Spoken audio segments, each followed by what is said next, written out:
Hey guys, welcome to I Say What I Said. So we got an invitation, right, to an intergenerational dialogue on teen pregnancy. Yeah. So I figured, all right, me and the teenager, let's go. And to be quite honest, I went through the concept note and it looked quite interesting, right? As I said to you on our drive there, to say, I'm interested in the fact that for a change, there'll be like young people, teenagers, to talk on issues, but not even issues, but more solutions on how do we literally deal with the teen pregnancy issue. So concept note, beautiful, hosted by the Gauteng legislature, with the keynote speaker being our honorable speaker. So I thought, oh, okay, there we go, legislature, policy, my passion around policy and so on, right? Because hey, it is what it is. So I think before I even go into my feelings, number one, we were there on time. So the event started 2 hours late? Yeah, it was around 10. We're supposed to say it's 8 o'clock, but we're okay, how it is, government, And in her defense, to be quite honest, the speaker was there on time. I just felt like the entire event was just a little bit disorganized. It was. A little bit, I don't know. A little bit, a lot? It was a lot disorganized because when we had arrived, they hadn't even set up yet. And then we sat in the holding room. Yeah. For I don't even know how many hours. 2 hours. And they were still setting up. And then people started showing up and they were still setting up. And then they tried to get them singing, And it was not. It was just coming a lot together. You know what I mean? Yeah. And you can imagine, obviously this was multi-sectoral engagement with a lot of development partners, government officials, and these young people came from wherever, they said, we left, I'm really not proud of that, but we left around 12:30, because we just felt like we were there on time, it's 12:30, and in a riding, man, it didn't have, and we'll really get into the actual content. And I think driving there, I was so anxious actually. And I even said to Mbali that I'm really hoping, looking at the concept notes, I'm really hoping that it's not another optics event, it's not another tokenism, but it's going to be really meaningful engagement, right? So I think I just want to hear from you, for the 4 hours, the 2 hours that you spent. What are your views? How do you feel? I felt that certain issues were not addressed. Okay. I know when she was giving her speech, when she was talking about it, it made me felt like she was attacking young people for their the teenage pregnancy and everything, because that was the main topic. But she wasn't giving solutions. She was basically saying that it's our fault and we must take responsibility and things like that. But also, again, all right, and again, and I really, really want us to have really real unfiltered conversation around this, because this is your feeling, right? And I always say that as an adult, you can only speak from your lived experience, right? How you experienced your adolescence, how you dealt with certain issues and so on, right? And I like the fact that she had a whole speech written, which she put aside. And she really went into mother. She even said, and she really wore that cap, So obviously, because of her lived experience and her being a mother, her contributions or her comments or her speech would speak directly to that, no? Yes, but in this case, I feel like she was, because she spoke a lot about how in the past, she spoke a lot about the past. let's get that straight. We are not in the past right now, and she's trying to force it in, ne? No, But wait, no, okay. no. Okay, all right. Okay, And that's fine, ne? Okay. But like, we have to be realistic. We're not the same as you guys. We don't have the same experiences, and Fair that's enough. why I'm saying she has to adapt, ne? Okay, I hear you. And listen, adapting is never easy, right? And I think it speaks to what I said, that in most cases, I will speak from what I know, my lived experience. And unfortunately, my lived experience is in the past. You know what I mean? So, and I think every time we have these conversations around intergenerational dialogues, we always say that it is important for young people to appreciate the wisdom and the knowledge that comes to the older generation. And obviously, things are different, and we've got so much to learn from each other, And you are best as young people or as teenagers, you are best positioned, right, to guide around the now. But it cannot erase how things used to be and what worked in the past.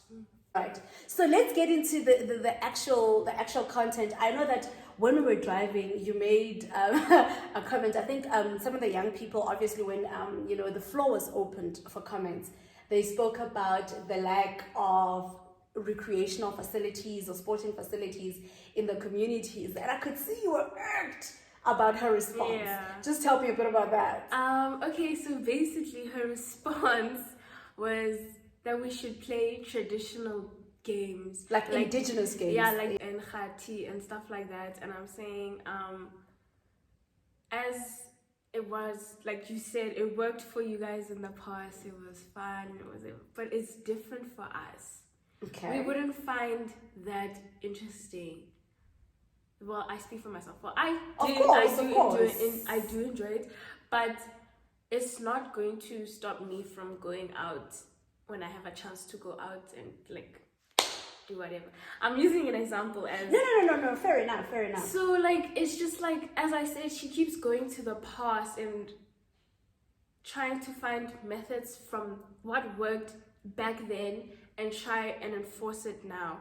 And what I'm saying is that it won't work, because as I said, we're a different generation. Okay. And trees. Topic for another day. Yeah. That will not work for us because we're different. Then, and I get that, right? Fair enough. What will work, right? Because I think we waste so much time talking about what used to be, what the problem. We know what the problems are. Teenagers are getting pregnant. Young people are getting raped. HIV stats are just, so we know the issues, and it would really help or assist us, as those that are really trying to bring solutions. If you guys could guide, let's talk about the now. And I mean, the issues are there. They were raised, issues around unfriendly services at health facilities. That is like the oldest one in the book. We get it in every single engagement. True. Right? But how do we overcome that? What must happen? I feel like that's the problem. It's because you guys, like you said, mostly when we have these sessions, they don't invite young people. You guys want to talk amongst yourselves and try and solve the problem, when you could be getting young people only to talk about these things and to find solutions. And then maybe with those solutions, we can give it to the right people to try and implement those solutions. But who are you guys waiting for to create those spaces for you? Right? And I mean, obviously, I'm going to keep bringing up Latwizis because it's the hot topic right now, right? That you guys proved to us that you can organize. Sure. Right? That you've got platforms where you can rally each other around, whether it's around music, lifestyle. Why not for social issues? I feel like it's a thing of, we feel like we feel like adults don't respect us. They don't see us as equals. They see us as kids. So they don't want to listen to us. But you are kids. But exactly what I'm saying. You don't want to listen to us. I hear what you're saying. And try and hear like what we want, because you still think, you guys, I understand our brains are still developing and whatever, but you guys cling onto that our brains are still developing, and you don't know anything about we don't anything. know exactly. So then it gets frustrating, because then how are we supposed to come to you? And that was actually another topic that was raised, that unable to talk to our elders, because you guys feel like we're still kids. We are unable to talk to you about certain things, and because you guys have that traditional and old mentality where you must respect your elders, you listen to your elders are always right, that kind of thing. So then it kind of just... But are you guys talking about these issues in your spaces? Like Hale Blome with the group, whatever, Do you guys actually talk about real issues? I'm talking teen pregnancy, HIV, unemployment. Are these issues, are these topics that you guys chat about in your spaces? I don't think they're not really something like, as a group, we would come together and just like sit down and talk about it. I feel like we should, but we don't. Why not? I don't know. I don't know. And I think, honestly, going back to the topic at hand, right?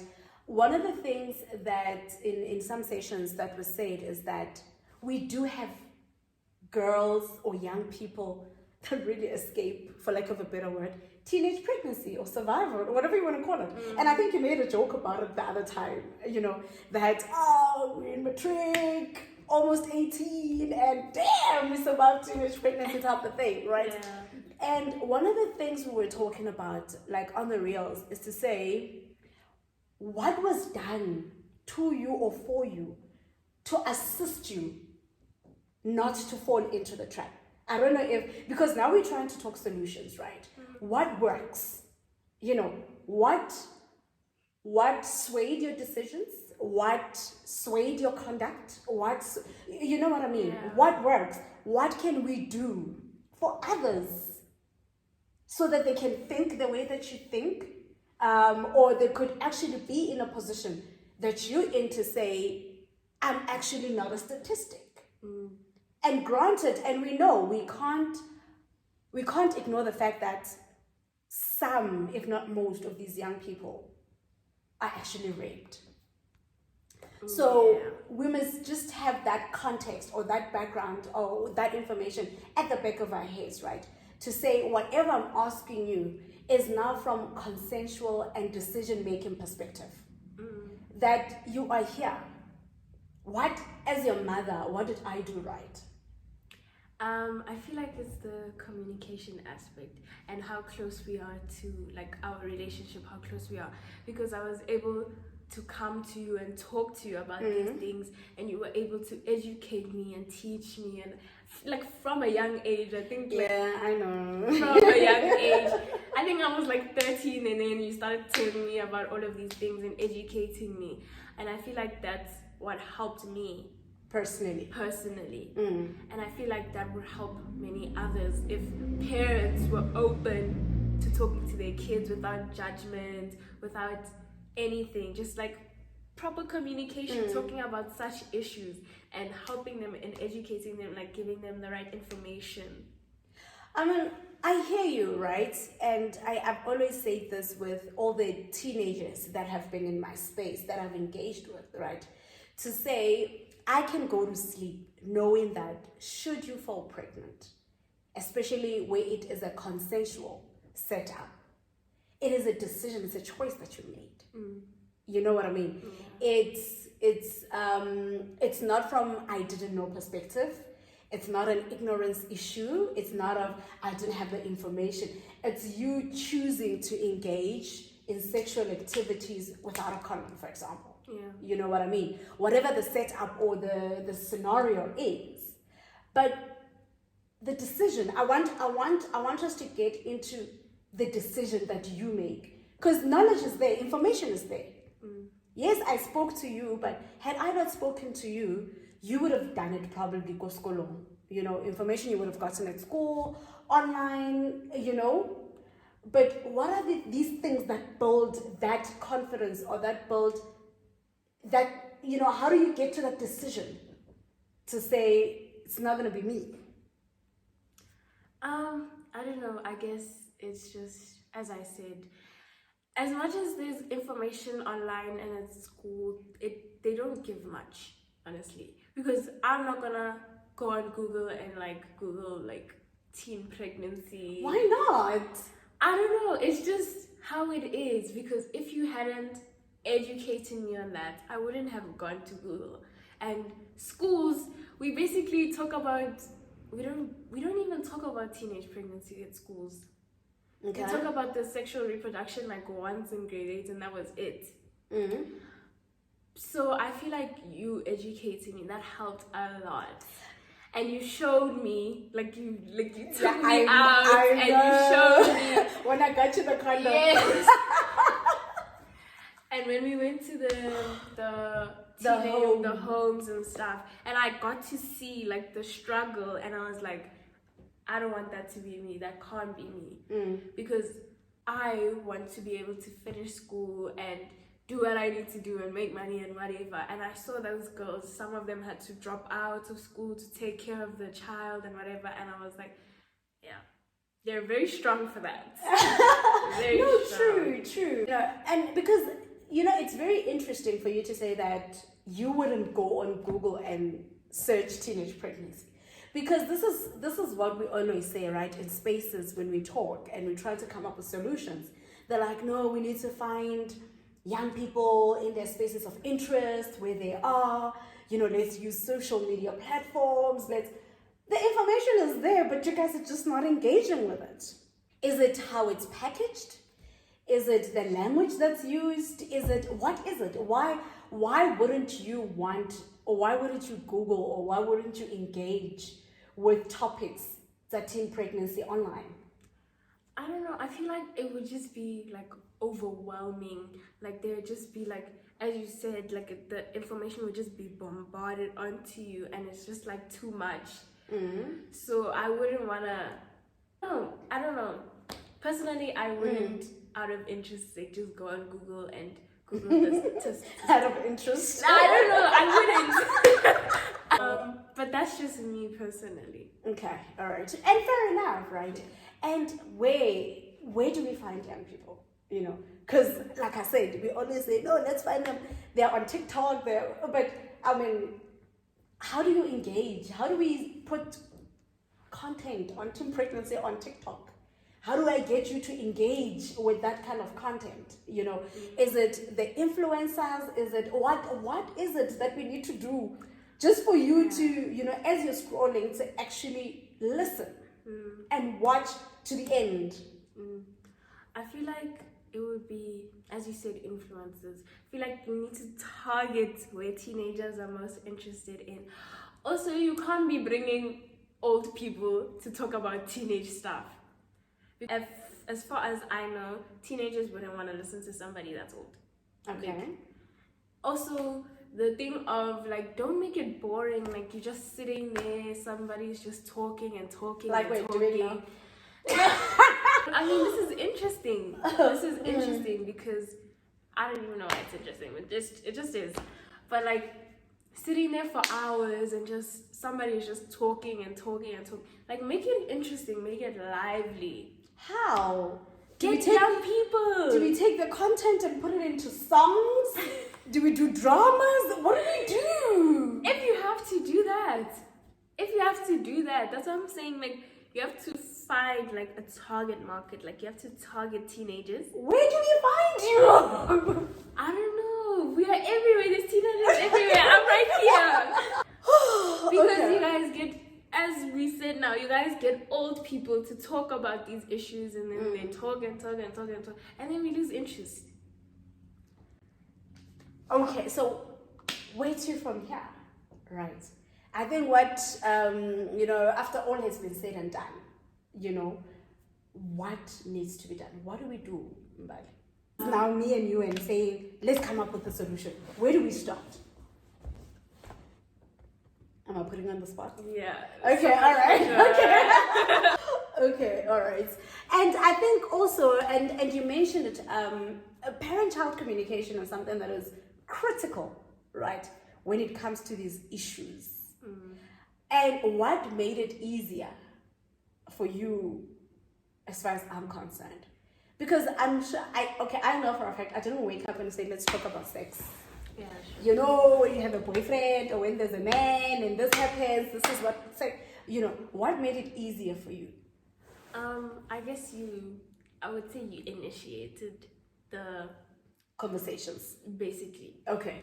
And you were able to listen, I want you to talk to me about anything. If you have questions or whatever, come to me. And I felt like, okay, so if I need to know something, I can come to mommy and I can talk to her. And she'll give me like proper advice. Proper advice. You and your friends. But yeah. No, not you. But I'm just saying, technically, sometimes like Judan, and it's the truth. It's true. It's the truth. You guys mislead each other. You give each other incorrect information. Tell me about the first time. Remember I took you to Mary Stopes. I think you must have been 13 or 14. Yeah. How did that make you feel? I feel like it did help. It educated me. As I said, in the beginning, it feels uncomfortable.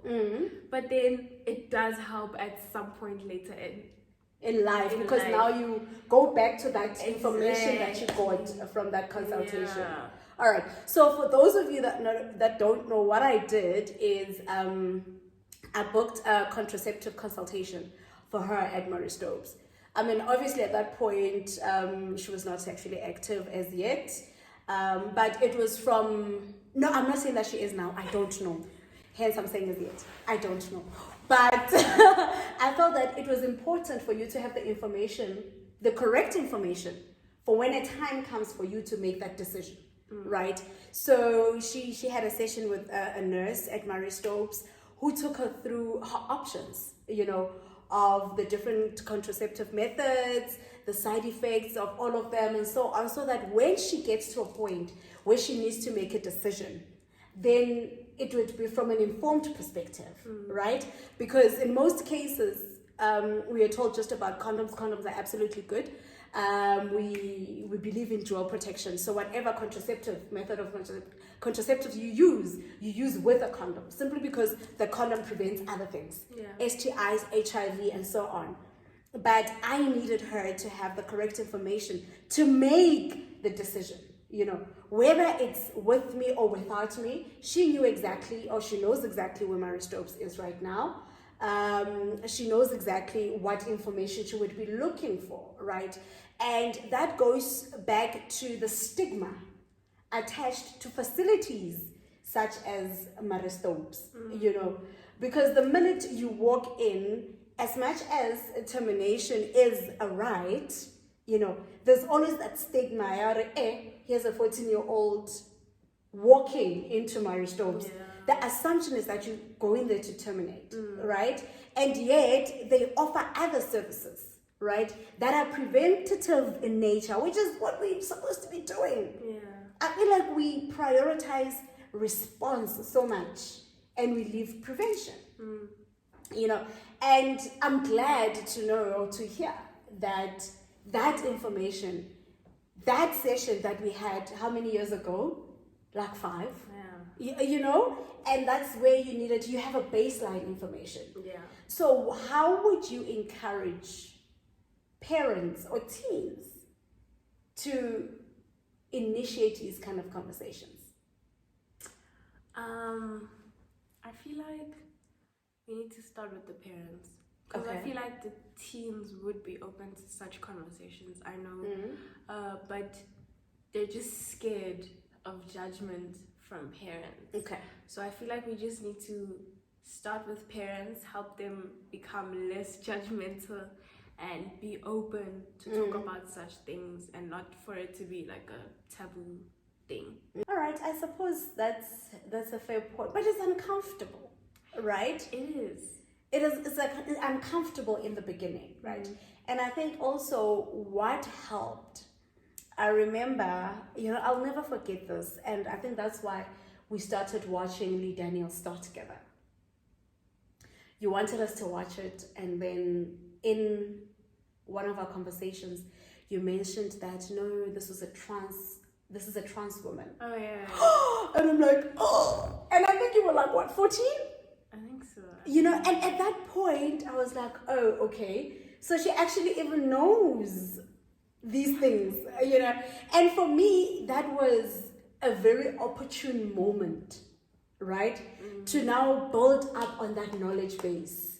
So, and I think those are kind of some of the tactics or some of the, opportunities that parents can use while you're watching something, engaging in whatever content you're watching. And somebody is raped. Then you use that as an opportunity to bring up a topic, and because these things are everywhere now, social media and so on. And I think it takes the discomfort out of starting, because I think also I would have been very uncomfortable to come to you and say, let's talk. Yeah. When you're ready to have sex, this is what must happen. You know what I mean? That would have been uncomfortable, but I found an opportune moment, and I think I was very clever about it. So I made it a group thing, so that it's not uncomfortable, So I had a few of her friends, and we sat and we spoke, and you build, right? So you can't jump straight onto sex. Yeah. So it must be incremental. The knowledge and information must be incremental. It must be age appropriate. So we started puberty, periods, and then we spoke about crushes and stuff. And I'm really hoping that these are some of the things that we're going to get to unpack in the future. But I think from my side, I just wanted to hear where your head is at. What can we do? What needs to be done? Because something needs to be done. I know I get frustrated when I go into these spaces. Because sometimes I feel like it's tokenism, young people are just taken in taxis and buses, whatever, and they're put in a space. So number one, they are leaders and they are missed opportunities for real meaningful engagement, because the young people in the room really don't have the right content. Yeah. And it's really sad because most of them come from partners or implementers, community-based organizations, and it makes you wonder, then what are we talking about? Because these are teens. What are we doing in our communities? Because I believe that we're only going to survive through community-based structures. Bring it home. But again, you guys are not exempted from responsibility. Yeah. Right? Yeah. In as much as we can acknowledge this pointing finger business is not working. You guys this, you guys that, you guys that. Where do we meet each other halfway? Where do we find common ground for us to say, listen, it affects you as much as it affects me? Because should you fall pregnant, guess what happens? This baby becomes my problem. Because I was fine. You know what I mean? And I think also at some point, maybe not today, we also need to start unpacking the role of the boys in pregnancy prevention, or their role and their responsibility when a pregnancy occurs, because the girl usually goes through everything, it's the morning sickness, it's the stomach, it's the dropping out, it's the, and usually boys are just left to carry on with their lives, and the mothers step in if you're lucky, So maybe we should also start talking to the boys again to say, what is your role? And what would you like, what role would you like to play should your girlfriend fall pregnant? Yeah. Because I think we don't ask that enough. Yeah, that's true. We take the teen fathers, we shove them to the side, and then the mother takes over as the grandmother, and So maybe we should have those conversations to say, your love, the love of your life, I got a little indoor over family. Imagine. When the love of your life gets you pregnant, what role does he want to play as a teenager? Obviously, it's not going to be financial. Yeah. But what does that mean to him? Closing remarks? I feel like I've just been going on and on and on. In closing, what can we do better as parents? We just need communication. I feel like communication is an important thing. As you said, the blaming game is not working. So I feel like we just need to sit down and talk about it. Well, that's it for today, and catch you next time on I Said What I Said.